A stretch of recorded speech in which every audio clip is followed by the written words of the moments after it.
And joining us now is General Jack Keane, a retired four-star general. Israel has now destroyed, we're told, virtually all of Syria's military. What does that mean for the region? Well, first of all, it's absolutely the appropriate action to take. Obviously, when the regime collapsed, it did so because the military was not willing to fight any longer for Assad and risk their life for a regime that put the country economically in a very hopeless and desperate situation. So they deserted these bases. They deserted their naval ships. So you're right, the entire military infrastructure is being destroyed by Israel, whether it's at sea or their industrial bases that support the Navy, air power, and the whole infrastructure that surrounds supporting air power, and the same thing with land power bases and tanks, artillery.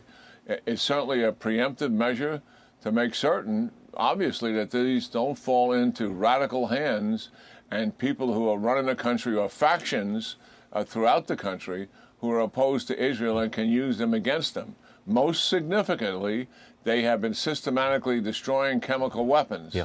And obviously that's a weapon of mass destruction, and that is very appropriate. There's risk here, certainly because that kind of aggressive behavior, particularly if there's civilian casualties here, and the Israelis are not careful about that, they could unite the different factions against Israel. And that's something certainly the Israelis do not want.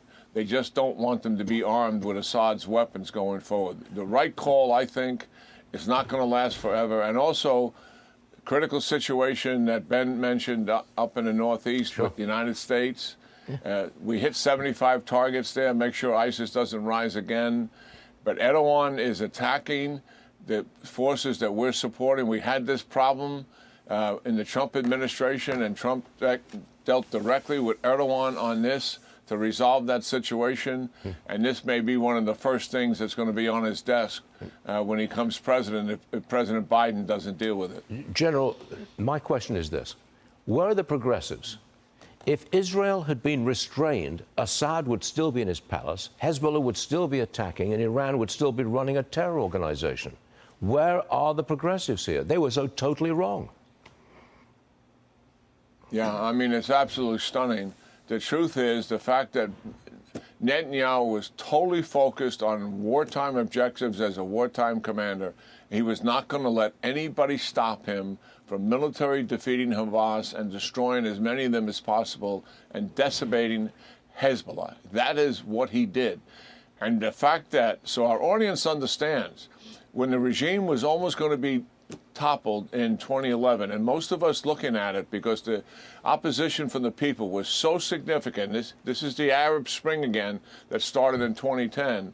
All of us predicted it was just a matter of days or weeks for the regime to fall. Iran was all in. Tens of thousands of Hezbollah fighters with leaders. He put multiple generals in charge of that ground force. Assad's ground force relatively ineffective.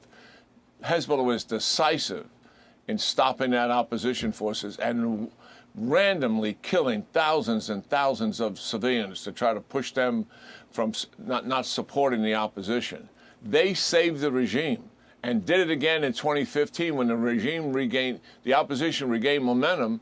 Assad's air force was ineffective, just as their ground force had been. Qasem Soleimani goes to see Putin in early 2015, 2 visits, convince him to put his air power in to save Syria again. He did that. This is how critical Syria is to them. They can't dominate and control the Middle East without Syria. They lost their major strategic platform, and they are on their heels now, and I think it's time to take advantage of them and neutralize Iran once and for all. Get them to voluntarily take down their nuclear enterprise and use inspectors to ensure that. Stop providing support to the proxies, tell them to shut down, and if they don't do it, then take action against them. Do that in coordination with Israel. Do it in coordination with our Arab partners. Iran is on its heels, Stuart, in a way we've never seen since 1980. Take advantage. Trump's going to be in power in 40 days. General Jack Keane, always a pleasure. Thank you very much for being with us, sir. We do appreciate it. Thanks a lot. Yeah.